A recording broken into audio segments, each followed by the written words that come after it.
This is interesting. I mean, I'm trying to, for us up here, you know, the goal, the main goal is obviously to take these concepts and reduce them down to the most simple of terms. So, you know, let's again back up here for a second.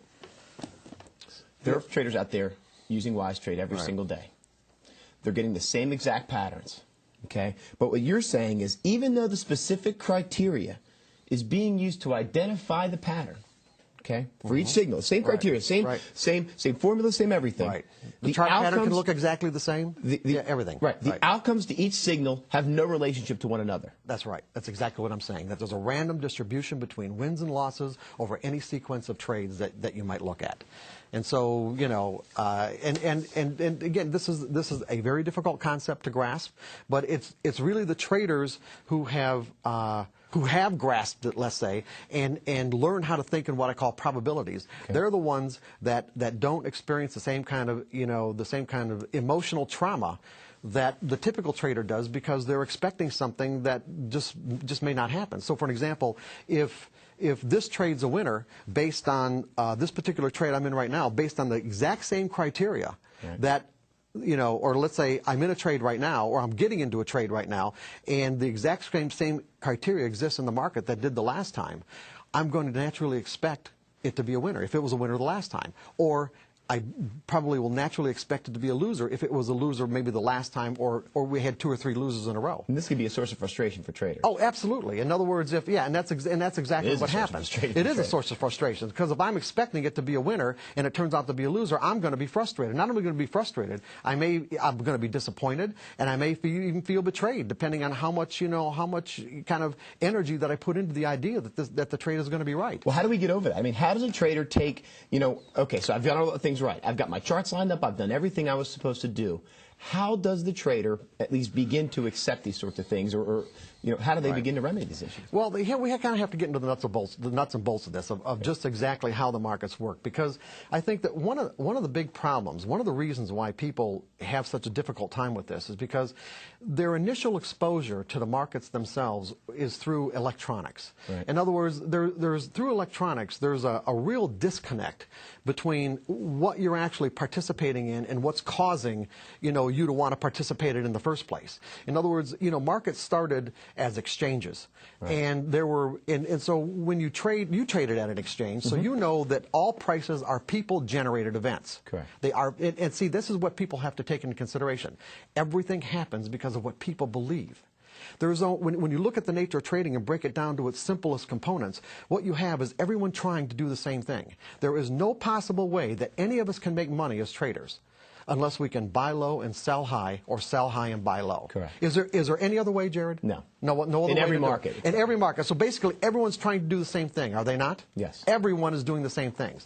Now, the reason why we have price movement is because everyone has a different idea about what is high and what is low. Okay? Right. So now I get exposed to a technical method.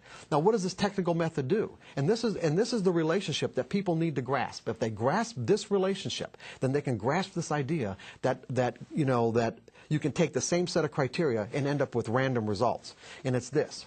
It's like what people realized years ago is that you can take data points. In other words, data points meaning what you're doing is you're translating the human behavior, the human belief in if I'm going to buy into something visual. What's that? No, it doesn't have to be visual, but it's like it could be. Yeah, it started out being visual. It started out being chart patterns based on bar charts. But what you do is that if I'm going to buy, it's because right now, let's say the last price is 10, and I put in an order to buy something at 10, okay? It's because I believe that the market's going to go to 11, or it's going to go to 12. Certainly if I thought or I believed it was going to go to 9, I would wait, would I not? Correct. So the reason why I'm buying at 10 is because that's what I believe. In other words, you know, all price movement is based on people's belief about what's going to happen in the future. Now you said to me in a conversation we had yesterday, obviously we as individual traders are not large enough in our accounts to move the market. Exactly. And so this is the next connection that people have to make, is that since all price movement is based on people's conviction or belief about the future, how do prices actually move? For an example, when you put in an order or I put in an order, I don't trade at a level where I can actually move prices.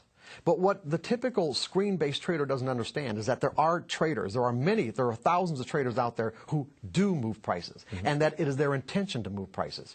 Or you can have a large group of traders coming into the market and then cause prices to move. But what actually has to happen for prices to move is this, is that if the last price of something is 10, for the market to actually move to 11, all the offers have to be taken out, meaning that, or move to 12, all the offers at 11 have to be taken out. So in other words, people who are trying to sell at 11, they have to get their orders filled before it can get to 12. Right. Well, for someone to actually bid it to 11 or bid it to 12, they are doing the exact opposite, and this is really critical.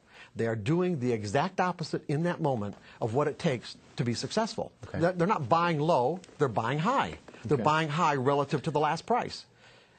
Or buying higher relative to the last price. So how does understanding this concept, how does understanding what moves the markets help our traders to take it to the next level? Is this the first step for them getting control and understanding how the markets work and getting a grasp of they it? definitely have to understand. They have to understand how prices move, because when they understand how prices move, then they'll understand how their technical method relates to this movement. Because what technical methods do, whether it's a visual pattern or moving averages or any wise trade or whatever, you're using mathematical formulas. Okay? You're taking data points. In other words, you're taking what people believe about the future, transforming them or transposing them into a data point.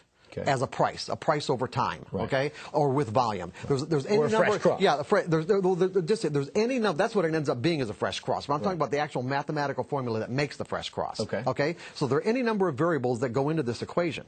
Now, what people have found is that, and this is here, what people have found is that using these data points into certain types of mathematical equations, you can find patterns in collective human behavior. And what these patterns mean is this, is that when this set of criteria, okay, is present in the market, that there is simply a higher probability than not. In other words, there's a higher probability, or what I'm going to call an edge, a higher probability of one thing happening over another, that other people are actually going to come into the market and bid it higher from here or offer it lower from here.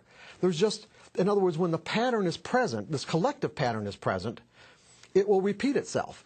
But the problem is that it repeats itself on a random basis, because even though the actual mathematical criteria is exactly correct or exactly the same.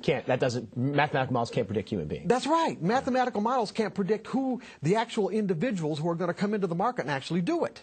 In other words, it takes someone to do it. When you put on a trade, if you're not going to make your trade a winner by bidding the market, if you bought something by bidding the market, using all of my money. Using all your money if you bought something at 10, you could actually wipe out all the offers and bid it to 11 or bid it to 12 or bid it to 13. Now, if the price is at 13, all the trades that you put on at 10 are winners, right? Yeah, but I still bought it at 11 and 12. Yeah, but you're averaging up. But the point is, all the trades that you put on were winners. You actually made yourself a winner. That's correct. But what I'm saying is that when you don't trade at that level, we are actually obliged to other traders to come in to buy something at a worse price than what we thought was low to make us winners. So what you're saying is most of us out there are dependent upon someone else to move the market for us. We're trying to identify that pattern, obviously using the Wise Trade software to find those common entries. But again, it's a random event. We're putting the edge, you said, in our favor. Yeah. Jared, when you put on a trade, okay, when you put on a trade, do you know who, now what we've done, we've reduced the market down to these terms, okay,